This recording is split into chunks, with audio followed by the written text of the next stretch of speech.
এ দেহ পচা দেহ, পচন ধরবে। এ দেহ মাটির দেহ, মাটি হবে। গরম কিসের ভাই, কিসের অহংকার? একটু যদি রূপ থাকে অহংকারে পা পড়ে না।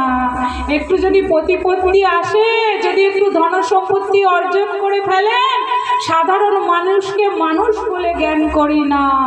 কিসের এত অহংকার? হ্যাঁ, তার প্রকাশে যে প্রকাশিত, এত অহংকারে মত্ত হয়ে আছি। যার প্রকাশে প্রকাশিত, দিনান্তে তাকে একবার ধন্যবাদ জানাই না। ওগো দয়াময়, তুমি আমায় প্রকাশিত করে রেখেছ বলেই জগতে আমার অস্তিত্ব। যেই না তুমি প্রকাশিত করা বন্ধ করে দেবে, যতই আমার যোগ্যতা থাকুক না কেন, বড় মন্ত্রী, ডাক্তার, ইঞ্জিনিয়ার, মাস্টার সব ছাই। হরি না জানিয়া লাখো জানো তুমি, সব জানা হইবে ছাই।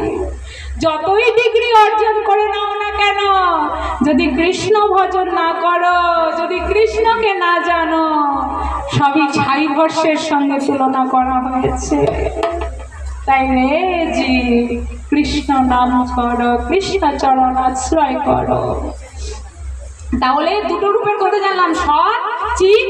এবার আসছি আনন্দ। ভগবান সাক্ষাৎ আনন্দ স্বরূপ। হ্যাঁ গো, কিছুদিন আগে পৌষ মাস ছিল, মাঘ মাস ছিল, তখন আনন্দ কোথায় ছিল? কম্বলের তলায়। বাবা খেতে দে নাই দে বাবা, 7:30 8টা বাজলেই আগে কম্বলের তলায় ঢুকে যাই। কি সুখ বাবা, বাইরে কি কনকনানি বাবা, লেপের তলায় ঢোকা মানে কি আরাম বাবা। এখন তোমায় একটা কম্বল দিয়ে দেওয়া হবে, এই নে নে নে নে, খাওয়া দাওয়া বন্ধ, কম্বলের তলায় ঢুকে যা। কম্বলে তো আরাম পেয়েছিলি কিছুদিন আগে, এখন ওই কম্বল তোমায় আরাম দিতে পারবে, আনন্দ দিতে পারবে? শীতকালে যে কম্বল তোমায় আনন্দ দিত, সেই কম্বলই গরমকালে তোমাকে দুঃখ দেবে, তাই তো? একদিন যখন পুত্র সন্তান জন্মগ্রহণ করেছিল, তখন তুমি আনন্দে গদগদ, বারে বা আমার ঘরে কি সুন্দর একটা পুত্র সন্তান হয়েছে। পুত্র সন্তান ছাড়া তুমি কিছু জানো না। সারাদিন তাকে খাওয়ানো, তাকে স্কুলে পাঠানো, তাকে বড় করানো, তার যত্ন নিতে নিতেই হরিভজন করা ভুলে গেছো। যেখানে পরম আনন্দ, সেটাই ভুলে গেছো। কিন্তু ওই সন্তানই বড় হয়ে গিয়ে, না, ওই সন্তান যখন ছোট থাকে, সেও তো মায়ের আঁচল ধরে ধরে ঘোরে। মা যেখানে যাবে দেখবে ছোট ছোট শিশুগুলো মায়ের ওই আঁচল ধরে ধরে চলবে, তাই না? মা খেতে বসলে মা এক গাল খাইয়ে দাও, যতই তুমি পেট ভরিয়ে খাইয়ে দাও না কেন, মা খেতে বসলে ঠিক না করে বসবে, আমায় খাইয়ে দাও, নাহলে নিজের হাতে করেই মায়ের পাত থেকে তুলে খাবে। তখন মনটা আনন্দে গদগদ হয়, বাবা আমার ছেলে আমাকে কি ভালোবাসে বাবা, আমি না খাইয়ে দিলে খাওয়া হয় না, আমি যেখানে যাই আমার আঁচলটা ধরে ধরে চলে যায়। ওই সন্তানই যখন বিয়ে থা করে তোমার দিকে আর ফিরেও তাকায় না, বইয়ের পাতে খায়, বইয়ের হাতে খায়, বইয়ের আঁচল ধরে ঘোরে, তখন তুমি ছাতি পেটো। এই দিন দেখার জন্যই কি আমি সন্তানকে ছোটবেলা থেকে দিনরাত এক করে লালন পালন করেছি, নিজে না খাইয়ে খেয়েছি। তাহলে এই সংসারে যা কিছু দেখছো, কিছুতেই আনন্দ নাই।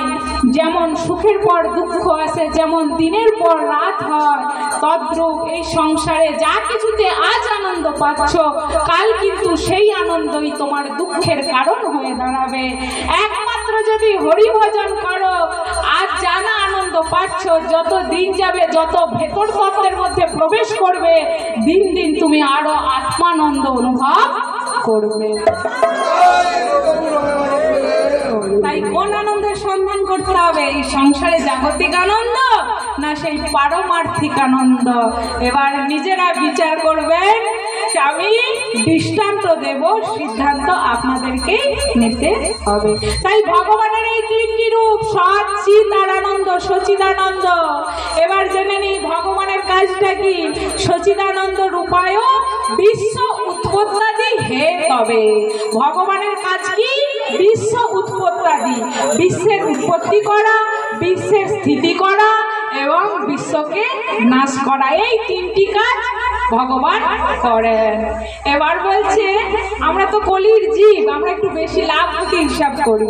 ওগো এত ভগবান ভগবান করছো, ভগবানকে ভালোবাসলে আমাদের লাভটা কি হবে? কি লাভটা হবে?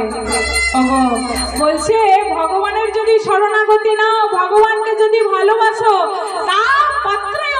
বিনাশায়। আমরা এখানে যারা আছি, শুধু এখানে নয়, পৃথিবীতে যারা মনুষ্য দেহ নিয়ে আছি, প্রত্যেকেই তিন